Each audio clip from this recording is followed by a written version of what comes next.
All right. In this video, we're going to talk about calculations and rounding in science using multiplication and division. Now, as I told you in the other video, the harder things that we do, I usually put a star next to it. I'm going to tell you, you got to really watch how we do this one. If you didn't watch the video on addition and subtraction, which is the easier one, make sure you check that out. Okay, do that first. Multiplication and division is slightly different. So I'm going to have somebody do some measurements.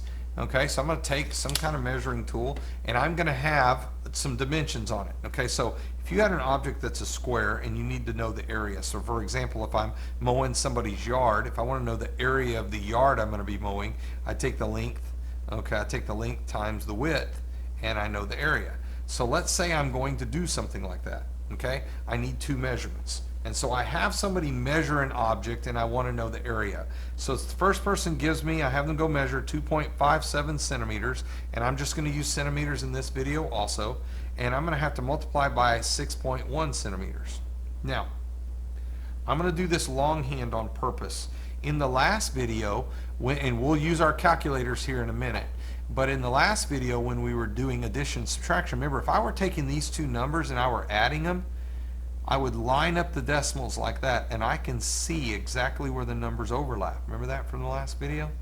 That's not true for multiplication and division. When you had to do it longhand back in late elementary school, early middle school, you had to multiply. So 1 times 7 is 7, that's 5, that's 2. Put a 0. 6 times 7 is 42, 430, and that's 4, that's 15. Okay, 7, 7, 6, 15, and you count 1, 2, 3 places behind the decimal. It's probably been a while since you've done that. Okay, so I'm going to check it on my calculator, but I did it by longhand, 2.57 times 6.1, and I get 15.677. Okay, just like I got here. Centimeters times centimeters is centimeters squared, the units squared. So really, if I have centimeters times centimeters, that's centimeters squared. You probably already know that, but making sure you got it. That square does not count for that number. That's the units. Okay? Now, the question is, where do I round? Is that the answer? Okay? No, it's not. We have to know. Remember, we're doing the same thing we did in addition and subtraction. The numbers tell you where to round. Now, did I line up my decimals like I did addition and subtraction? No. So that doesn't help me at all. So what we're going to use is least Sig Figs. Least Sig Figs. Now we learned this in a couple of videos ago. Sig Figs, important numbers. So help me out. How many Sig Figs are in just this first number? Remember the first rule said anything that's not a zero is significant? The sandwich rule, we walked through those? Yeah, okay. There are 3 Sig Figs in that number. How many are in that number? 2. Okay. Which one seems to be more accurate? Well, this one has 3 Sig Figs. This one only has 2. So my answer can only have the least amount, which is 2 Sig Figs. Okay, so let me say that again. My answer has to stop with my least accurate starting number. This has 3 Sig Figs, that has 2 Sig Figs. So my answer can only have 2. So I start at the front of the number. 1, 2, stop. And then I round. Does the 6 make that round? Just like we round in the other, my answer to this question is 16 centimeters squared. That's the exact answer for this question. But Mr. Kelly, you rounded it so much. Why? Well, this one was pretty specific compared to this one. So watch. What if this number would have been 6.10? Okay? I would have exactly the same answer. Okay? Put it in your calculator and try me out. But you'll have this exact same answer. Okay? So it's 15.677. How many Sig Figs there? 3. Because none of them are zeros. This one is Sig Fig, Sig Fig, 0 at the end of the number at the end of the decimal. Okay? So that's 3 Sig Figs. So the least number, they both have 3. So I go 1, 2, 3, stop. 15.7 centimeters squared. That's the exact answer for these two numbers being multiplied together. Okay? The better your numbers, the better your answers. Okay? Better the numbers, better the answers. So let's say example 3. Star. Okay? I'll take my numbers out real quick and I'm just going to use my calculator because I really changed my math. Okay? 2.57 times 6. The answer is 15.42 centimeters. All right. Round correctly. What's the rule? Least significant figures. Why? Multiplication and division are going to use sig figs. Why? Because you don't ever line up the decimals. You can't see where to end the number. So this has how many sig figs? 1, 2, 3. 1. So how many go in my answer? This is the least accurate. That's all I can do with my answer. So I'm going to go 1 sig fig. 1, stop. Does the 5 make it round? Uh-huh. So I have 2. Now I have a decimal way over here. Okay? See where my decimal is right there? I have a hole in my number. In math class, how do you fill a hole in a number? Well, I have to get to the decimal because right now that's 2. Does 15 round to 2? No, that's illogical. But if I'm correct,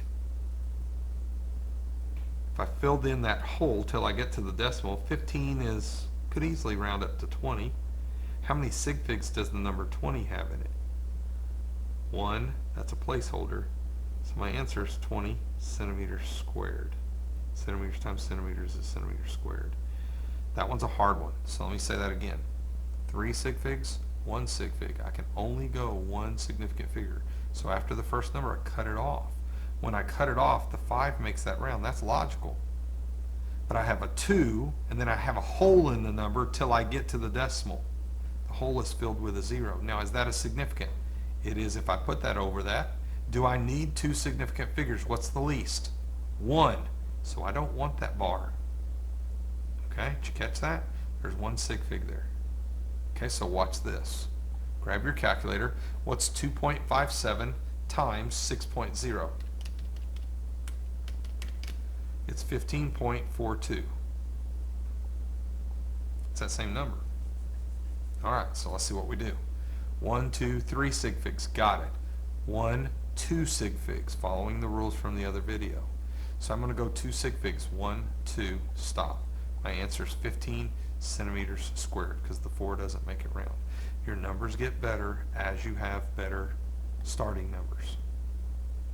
If this would have been 6.00, that's 3 sig figs, that's 3 sig figs. So I could have gone 1, 2, 3 and cut it off, and the answer for that would have been 15.4 centimeters squared. You're better your start numbers, you're better your answers. So here's the real deal to all of it. You need to be able to measure things very well and accurately to get data that is accurate. If you have numbers that are not very accurate, you're going to have answers that are not very accurate. And basically your data has no function. It's of no use at all. Now division, how does division work? Okay, so here's the division question, and I'm just making up the numbers. 47.34 centimeters squared divided by 95.2 centimeters. Now why do I have units like that? Because if I have centimeters squared, that's centimeters times centimeters, right? Divided by centimeters, one of them cancels. I still have centimeters as the unit on my answer. That's just making my units work. So I'm going to take my handy dandy calculator, 47.34 divided by 95.2. My calculator says 0.497268907. Woo! Is that the answer? No. Those numbers plugged in my calculator. Where do I stop? The numbers tell you. We're going to go least sig figs. 1, 2, 3, 4. There's 4 sig figs there. There's 1, 2, 3 there. Now, ready? 3 sig figs. Look at that 0. What did we learn in the last video? What's the job of that 0? It's a placeholder. Do placeholders count? Nope. Skip it. Go to the first number, and I'm going to go how many? 3. 1, 2, 3. Cut it off. Does the 2 make that round? Nope. 0.497 centimeters is the exact answer for this question. Let me say that again. All these numbers came out of my calculator.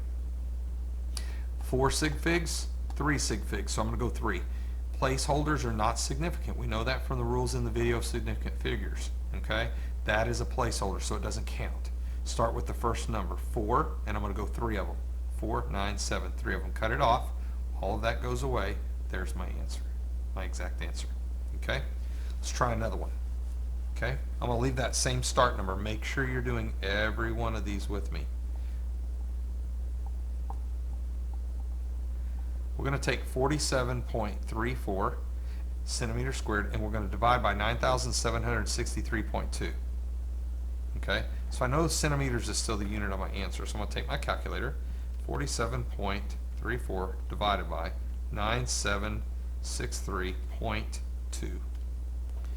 0.00484882. That's everything that's on my calculator.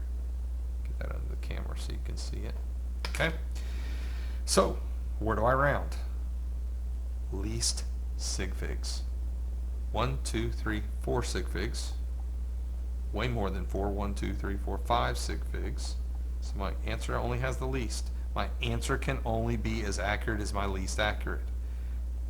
For the zero, placeholder, placeholder, placeholder doesn't count. How many am I going to go? 4. 1, 2, 3, 4. Stop.